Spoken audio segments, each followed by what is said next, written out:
A ciência costuma ser bastante usada como argumento de autoridade. Quem manda nessa porra aqui sou eu! A figura de cientista é hoje quase como uma entidade mística. Na verdade, um jaleco branco e um bom discurso costumam ser para muita gente sinônimo de conhecimento e sabedoria. Não é por acaso que muitas pessoas acreditam no tal tratamento precoce para o Covid-19, justamente porque algum médico recomendou. Puta que pariu, que filha da puta. E sabemos que a tal cloroquina não tem eficácia nenhuma para o Covid, mas uma pessoa de jaleco dizendo o contrário confere uma certa autoridade para o discurso. Mas o médico, apesar do jaleco, não é necessariamente um cientista. Pensa comigo, você alguma vez já se perguntou como um determinado medicamento trabalha no nosso organismo? Será que seu médico que lhe receitou sabe como esse medicamento funciona? Você sabe quem pesquisa e desenvolve remédios? Não sei.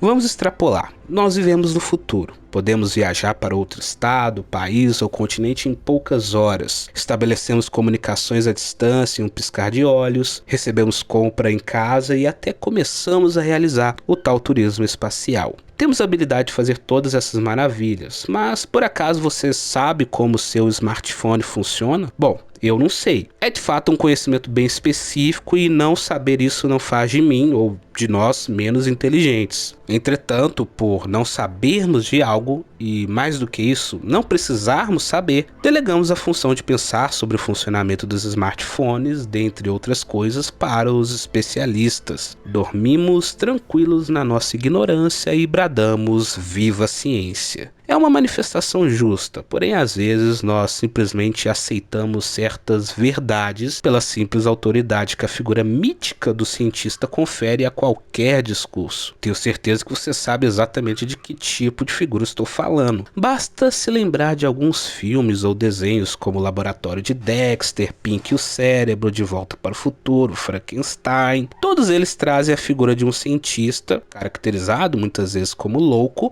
mas empoderados pela ciência e dessa forma são capazes de tudo. Todas essas representações causam grandes impactos na forma como a sociedade vê a ciência e principalmente o cientista. E em tempos em que a palavra ciência está em evidência, nada mais justo que nos aprofundarmos no próprio significado de ciência. É verdade.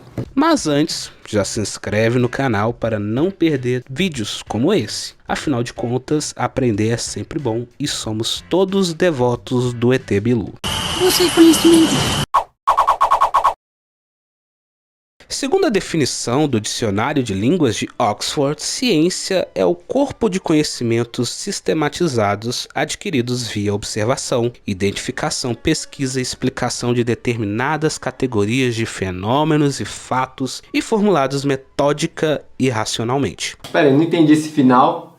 Quer dizer, não entendi foi nada.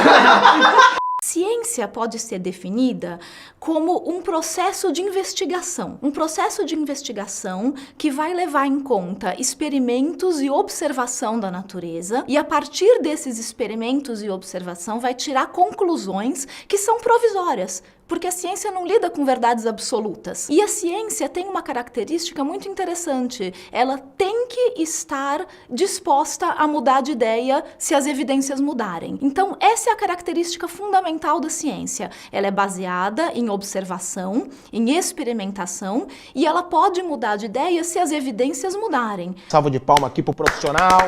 Bom, essa é uma definição que com certeza atende bem à ideia de ciência que temos atualmente. Entretanto, a ciência já teve várias abordagens, aplicações e várias formas de se pensar a respeito dela. Ou seja, o conceito de ciência, como qualquer outro, possui uma história. O que é ciência para nós hoje não necessariamente é o mesmo que para os antigos astecas. Em outras palavras, o que eu estou dizendo é que já houveram outros imaginários sobre o significado e a prática científica. Definindo ciência como um esforço racional do homem para resolver problemas, podemos afirmar com tranquilidade que todas as culturas produzem, de alguma forma, ciência. Essa forma de se pensar ciência é defendida por Colin Ronan. Para ele, a ciência surgiu há cerca de 10 mil anos no Oriente Médio, quando o homem reuniu conhecimentos acerca de plantas, animais e formas de dominar a natureza, desenvolvendo a domesticação de animais, plantas e criação de canais e diques para irrigação de plantações, por exemplo.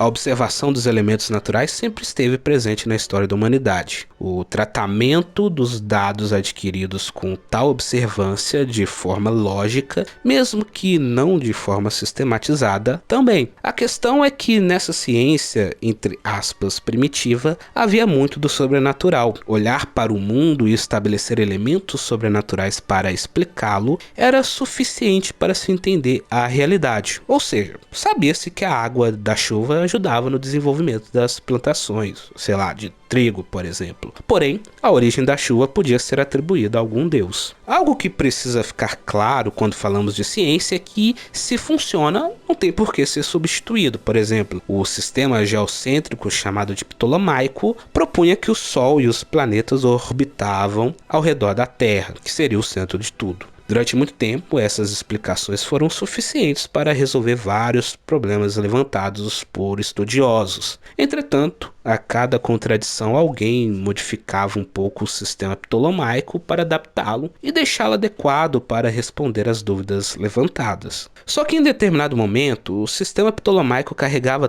tantas exceções para dar conta das contradições que acabava complicando ainda mais as vidas dos estudiosos. Segundo Copérnico, todas essas mudanças para manter o funcionamento do sistema ptolomaico havia criado um monstro que não conseguia explicar ou prever as posições dos planetas com exatidão confiável. O sistema estava há séculos carregado com ajustes de diversas culturas diferentes. Copérnico não acreditava que mais alguma atualização do sistema fosse suficiente para obter resultados confiáveis. Então, ele concluiu que a astronomia clássica deveria conter ou até mesmo estar baseado em algum equívoco. Ele dá um passo atrás e estuda tudo o que tem à sua disposição sobre a astronomia desde a Grécia Antiga e acaba encontrando muitos filósofos gregos, pitagóricos e platônicos que haviam proposto uma Terra em movimento, mas sem grandes conclusões sobre isso. Sua competência matemática o capacitava para investigar e imaginar um novo sistema. Como um pitagórico que tinha a convicção de que a natureza poderia ser fundamentalmente compreendida através de expressões matemáticas, ele não acreditava que Deus, o divino criador,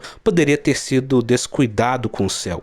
Ah, olha aí, caralho, pisei na merda, puta merda. Então, Copérnico parte da hipótese de um universo centrado no Sol com uma Terra planetária e elabora matematicamente possíveis implicações. O modelo heliocêntrico explicava de forma satisfatória o movimento diário dos céus, o movimento anual do Sol, devidos à rotação diária da Terra em torno de seu eixo e sua revolução anual em torno do Sol central. O movimento do céu e das estrelas podia ser considerado uma ilusão criada pelos movimentos da própria Terra. Foi de fato uma revolução do pensamento científico ocidental, mas em seu contexto ela não fez tanto barulho, mesmo porque Copérnico tinha medo de ser ridicularizado por propor uma explicação diferente da já estabelecida.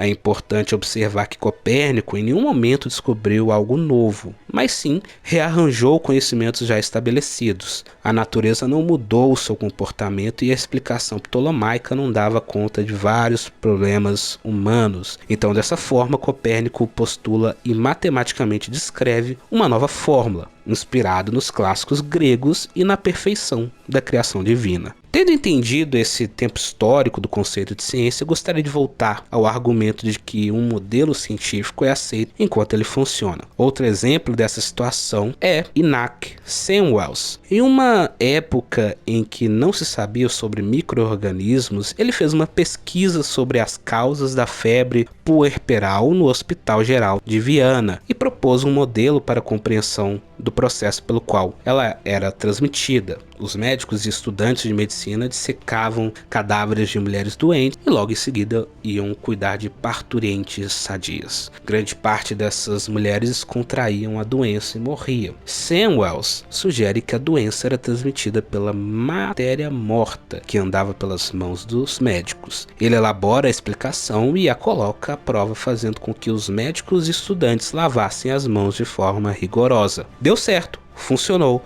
Durante anos, serviu para explicar e salvar a vida de várias pessoas. Essa forma era verdadeira, pois funcionava. Ou seja, na ciência, o que funciona é verdadeiro, até que suas contradições levem a novos rearranjos que irão permitir uma nova forma de pensar a natureza. Com a chegada do século XIX, a ciência já se encontrava secularizada, dividida em várias especialidades e, como imaginavam, sempre objetiva. Mais ou menos. Acreditavam que o progresso seria obtido por meios racionais e que o homem era capaz de enxergar o mundo de forma neutra, sem que suas paixões contaminassem suas pesquisas.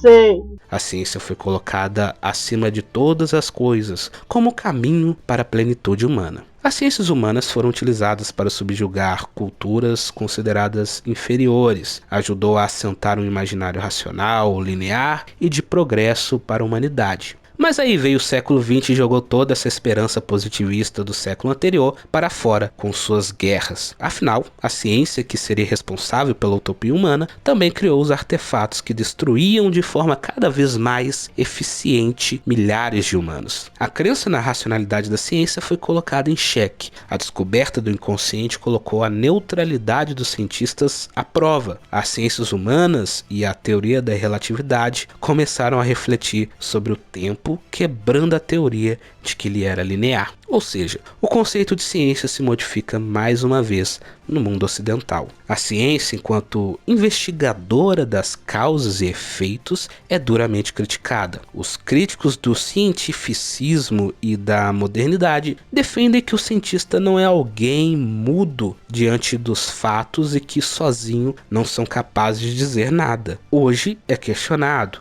tanto nas ciências humanas quanto naturais, o lado supostamente frio e neutro do saber científico. Podemos definir a ciência como um esforço coletivo de várias gerações que constroem conhecimento a partir de fragmentos coletados da natureza e tratados com uma metodologia, com a necessidade básica de compreender o mundo a fim de viver melhor e sobreviver. Mas isso não é o que a humanidade sempre fez, mesmo que seja de forma do dito senso comum. Segundo Rubens Alves, a expressão senso comum foi cunhada por pessoas que julgavam serem mais inteligentes que as outras. Por exemplo, o termo pessoa de cor foi criada por brancos para falar dos negros de forma pejorativa. A ideia do senso comum segue a mesma lógica. A ciência, nesse sentido, seria uma hipertrofia de capacidades que todos têm. O cientista só se torna especialista em sua área. Isso não faz dele melhor do que ninguém. Ele não é mais inteligente que o padeiro que trabalha sua massa para o pão, ou que o pedreiro que posiciona milimetricamente os tijolos para formar uma parede.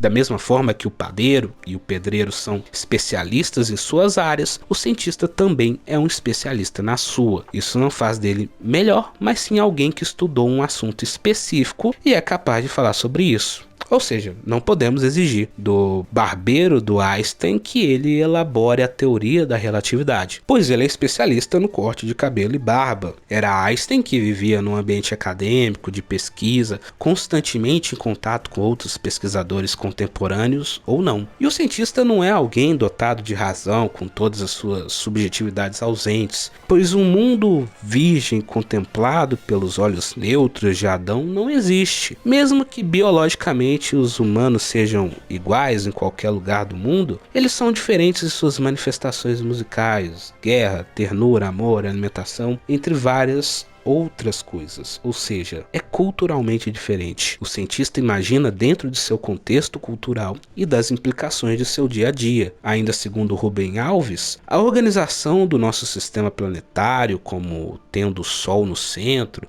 as leis de Kepler, o princípio da inércia, a lei da gravitação universal, a teoria da evolução, a ideia do inconsciente, não são todas elas construções da imaginação, provocadas por dados problemáticos? Um cientista sem imaginação é como um pássaro sem asas. Se as respostas obtidas puderem ser verificadas através de experimentos, elas se tornam verdadeiras. A realidade em si é inalcançável. O que temos é a nossa interpretação, exaustivamente testada para podermos justificar a natureza. Graças ao esforço de milhares de profissionais, temos vários testes, por exemplo, que comprovam a ineficácia da cloroquina no combate à Covid-19 e outros vários testes que comprovam a eficácia da vacinação na preservação da vida das pessoas, ou seja, são hipóteses que foram colocadas à prova por pessoas especializadas nas áreas específicas e se comprovaram verdadeiras. Então, sim, viva a ciência, desde que ela não seja usada como argumento de autoridade e que se entenda que o cientista não é melhor que ninguém, mas sim alguém especializado em um conhecimento. Todos os seres são capazes de se aprofundar em algo. O que não podemos é ceder ao obscurantismo e ao negacionismo para enfrentar a dura e difícil realidade da vida. Nesse sentido, as representações de cientistas têm mudado bastante nos últimos tempos, como a Shuri e Pantera Negra, ou vários outros que não são caretas, usam jalecos brancos e são loucos. Atualmente, o cientista no cinema tem uma pegada mais heróica. Entretanto, nesse ponto temos que ficar ligados que são apenas representações. Na vida, o trabalho científico é o modo como muitos pagam